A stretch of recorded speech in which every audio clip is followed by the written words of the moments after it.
Not only does Simpson Race Engines build engines, but they know how to take your engine and put it in the back of your pick-em-up truck. Because they know that this might happen more than once. Labor for hire. There you go. I tell you what an amazing place. This guy does amazing engines.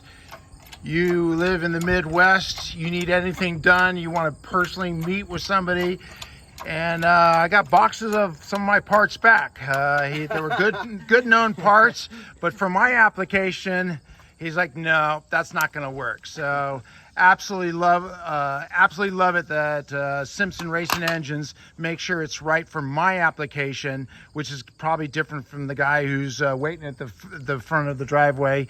And this guy works on his own cars and engines, just does an amazing job. I tell you what, can't get much better than this.